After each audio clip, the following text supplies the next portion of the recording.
Hello! Today we will be interviewing Materia-Blade. Materia-Blade is most well known for writing Copacetic, and has also done other things including Dominion, and he also has his own web serial novel called The Solar Towers. Welcome, Materia-Blade. How did you discover Worm? A longtime friend and beta of mine named Mark Ariv one day told me something along the lines of "I'm so excited. Worm finally finished. Can you believe it?" My obvious response was, "What the heck is Worm?" His response was a sort of shock. "You haven't read Worm?" Before he immediately handed me the link. His works are usually pretty good, so I didn't question it. Started reading. Continued to read for about a week or two straight, at work, at home, on my phone or wherever I could. Yeah, it's a very binge-worthy thing, isn't it? Copacetic has some amazing epic chapters and scenes in it. Special mention to Taylor defending Vigilant against the Professors and the Eye of Sauron. What do you think makes an amazing scene like that? Any tips on how to write one? Well, to be honest, there are a lot of people who disagree about those scenes. What's amazing to one person can be eye-roll-inducing to others. Plenty of people told me point-blank that the silliness of the Sauron thing was where they dropped the story. A large portion of the readership was expecting something from that speech in the beginning, and I remember there being arguments over how Taylor could become the Costa Brown of Earthdala. I didn't deliver on that, but I enjoy what I have written.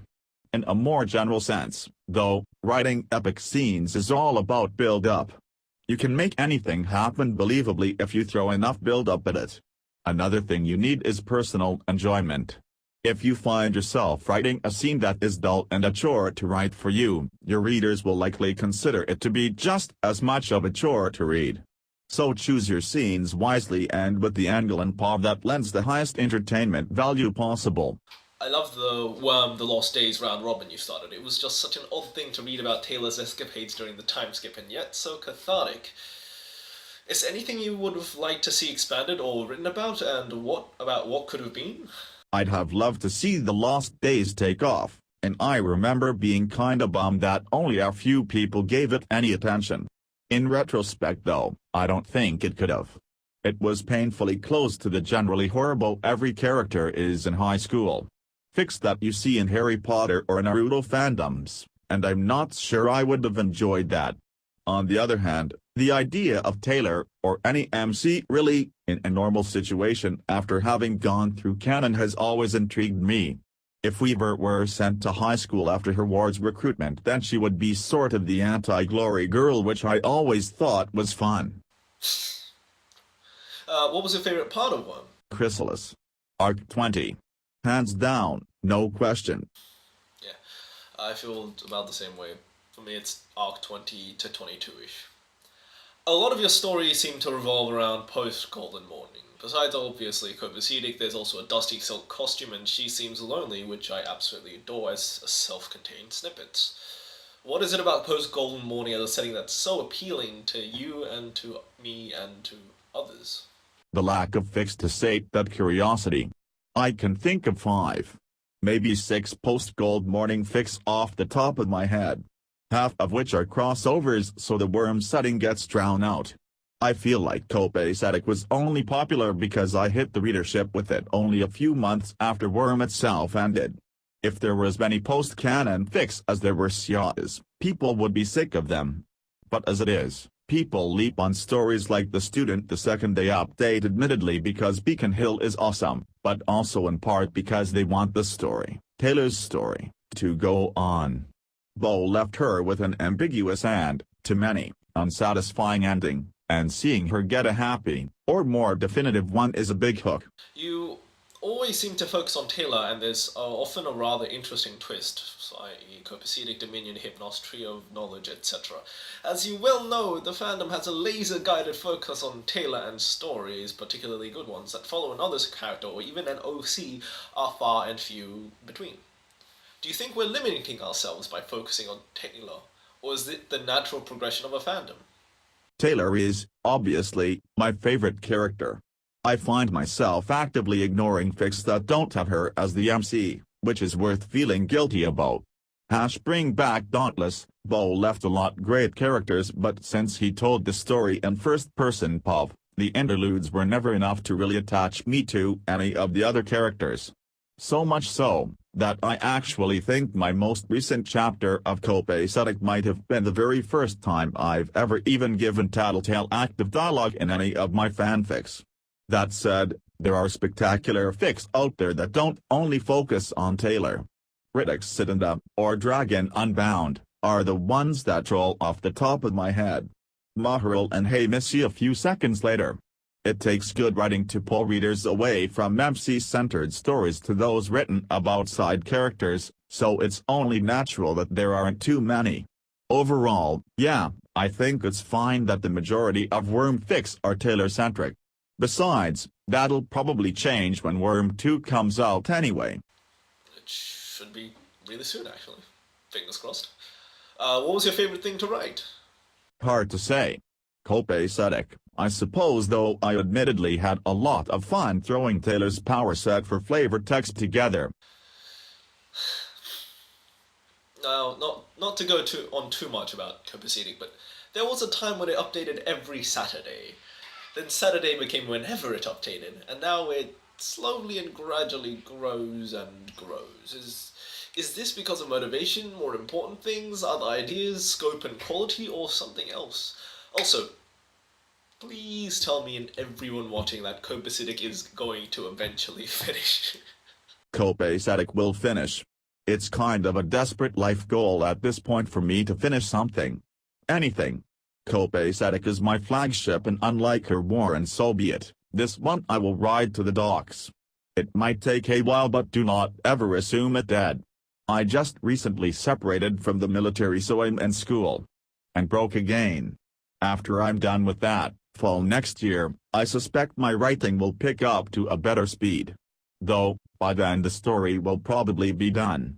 There were only 5 chapters left after all. Oh shit. Oh shit. Okay. You've also been writing your own web serial called The Solar Towers. How is it? Is writing a web serial different to writing fanfiction? Harder to write, due to the lack of comments and love. I know, first world problems, but I've gotten used to a few pages of comments whenever I update a chapter. To go from that to a couple of blips for a 5,000-word chapter is rough. I enjoy writing something that's completely my own though. It's difficult to set your own bounds, but also cathartic to know that you don't have to worry about readers going, "Dude, that's wrong." Right here from Canon, proves that you fucked up. So glass half full. I enjoy it, but I don't know if I'll continue it as a web serial. I'd rather try to publish it instead, which is why I haven't updated it in quite some time. Oh, that's a shame. So yeah, people, please check it out, because I remember reading it a while ago, and it was really nice, and I do enjoy it, and I do hope it updates. Moving on, what was your favorite fanfiction, and why? God, I could go on all day. My favorite fics of all time though? Unfortunately, I don't think any of them come from Worm. Stages of Hope, by Kaylee Silverstorm. It's a Harry Potter fic, but it is by far my fanfic of all time. Time travel AU story that really goes out of its way to make you believe its protagonist survived the war. Stranger in an Unholy Land by Serpent Sorcerer. Also HP, quite long, and a little cliché at this point. Always one of my favorites though. AU Harry steps into a world, and body, where he was Voldemort's second in command. Has to convince his family that he isn't evil and stop Voldemort at the same time. And he does. And it is epic. The Second Try by Jimmy Volk. This is an Evangelion redo fic where Asuka and Shinji travel back in time after Third Impact. But in doing so, they leave behind their 4-year-old daughter. It's heartbreaking and heartwarming in turn. Definitely worth the read. Hearts of Ice. By Krista Perry. A Ranma half fanfic, where I pretty much began fanfiction, and also one of the first fics I ever read. I wouldn't recommend just picking it up if you don't know Ranma though. It wouldn't make much sense. Okay. Any other recommendations? I suppose I'll list some of my favorite Worm fics here. cope through overwhelming firepower, due to it being complete, fun, and also introducing me to Gunbuster. Aim for the top. Lol. TTQ. Because it's TTQ. It's hilarious and adorable, and impossible not to love.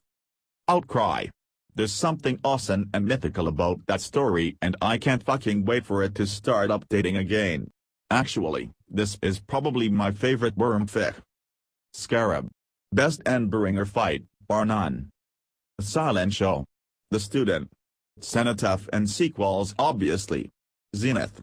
Weaver 9. Anything by Overt Concerns.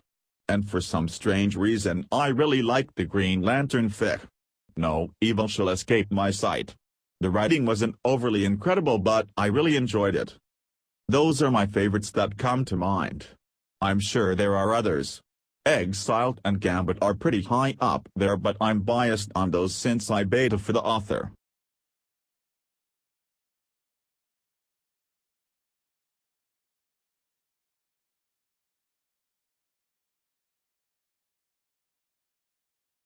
Hey.